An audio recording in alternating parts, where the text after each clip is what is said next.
lovely sunny morning here in Norfolk. I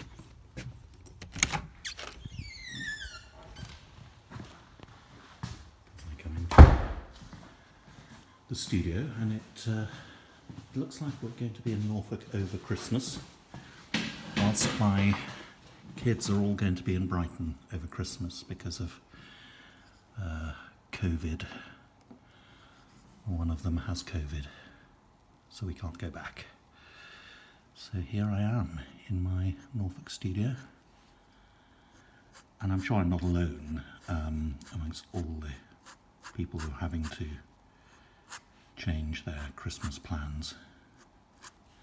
But it is a bit depressing, but I've got plenty of things to do, and we will all talk to each other via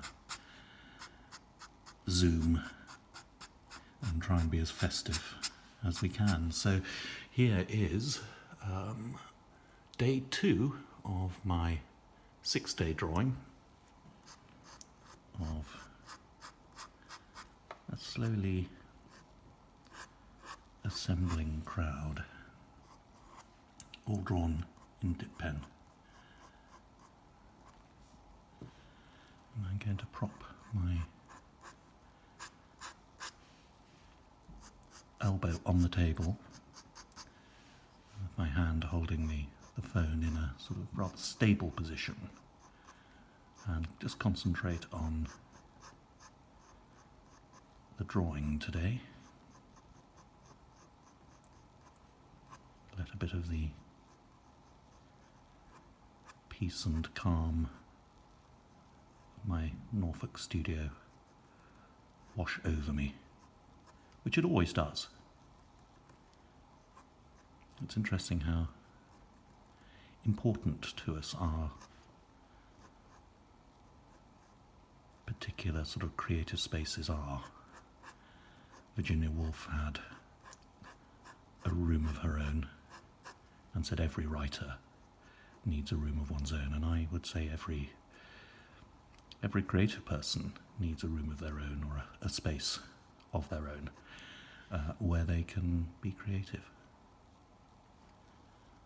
And shut the world out with all its issues and problems and everyday life, which we all have to cope with, and we know we do.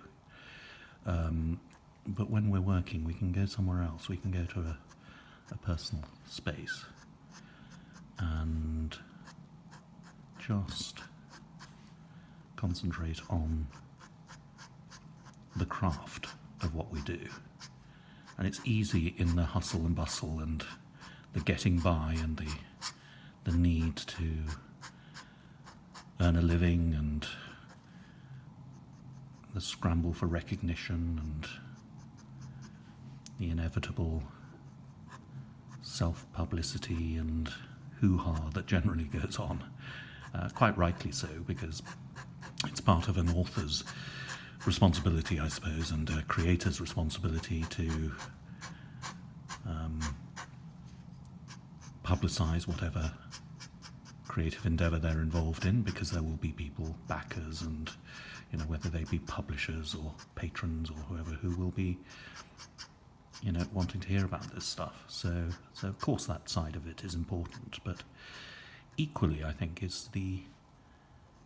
equal importance is the time that one should take for yourself as an artist to zone out, to go on your own sort of journey of exploration, to please yourself in a way, without necessarily the burden of trying to do something commercial or crowd-pleasing. I think all these things are important when you navigate your creative journey.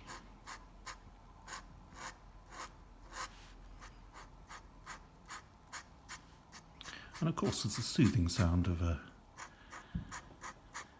pen on paper.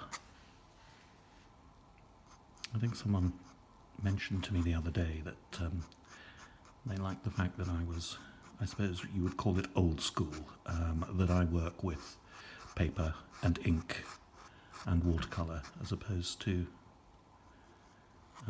working digitally. And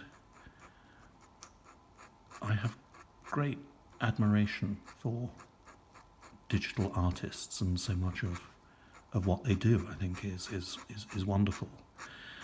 But I don't think I could ever embrace the digital world, because for me art is about texture and materials and a craft. It's not just about the image making, but it's about everything that goes along with image making.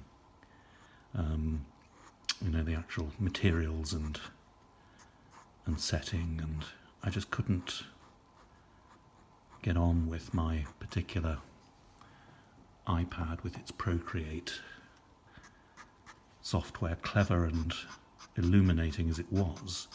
I did feel like a small bird pecking at the glass with my electronic pencil, with its 1,001 different brushes that digitally I could manipulate, and yet the actual experience felt curiously lacking in friction. There was nothing to really take hold of, in a sense. It was just all a sort of virtual tapping on glass with this little piece of plastic.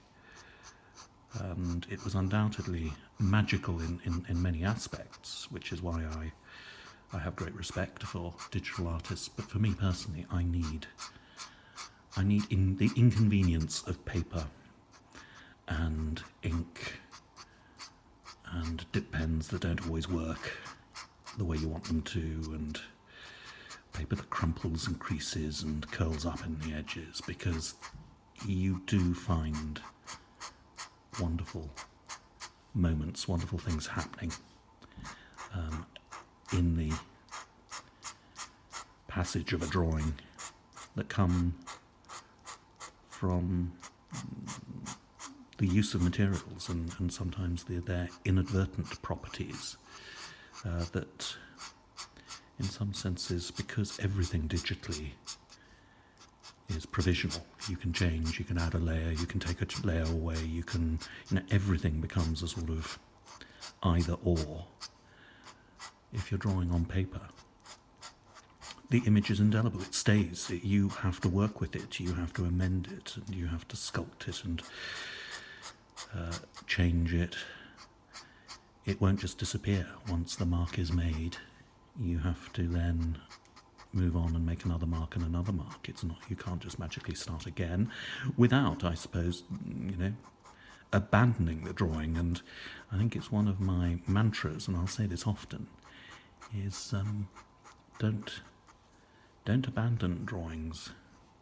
Keep wrestling with them. It's a rewarding process. You don't have to necessarily like the end result, but the actual doing of a drawing, I think, is as important as the end result in terms of the insight and knowledge that you'll get from doing it. And I think sometimes there can be an over-reliance on, particularly when you're drawing speculatively and you're drawing for yourself, there can be an over-reliance on getting things right, being exact. And I like awkward drawings, and I like drawings that aren't quite what the artist intended, but have another sort of quality to them. I love naive art, I like outsider art, I like all sorts of things that are produced that aren't quite what you expect. And maybe in my particular career, what I've done is exactly what I'm saying one shouldn't do, which is obsess a little too much over the finished product, the drawing at the end of the drawing process. And in fact, as I get older and gain the ineffable wisdom that you're now experiencing, I've realised actually that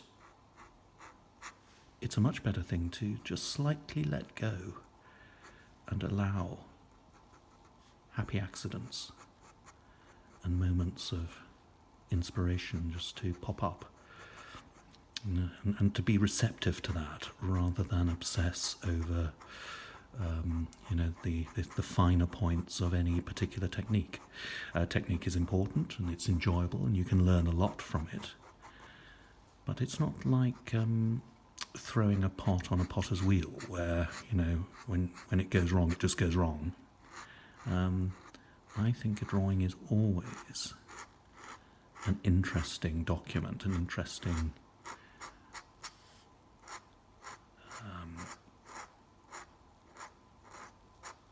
project that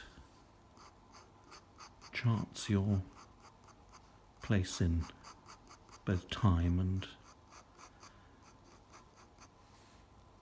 your sort of interior world as well. So they are wonderful, and maybe that's why so many people become shy and worry about drawing, because it can be very, very revealing. It's as revealing as standing up and singing in front of people. It's got that quality to it. You see your thoughts on the page.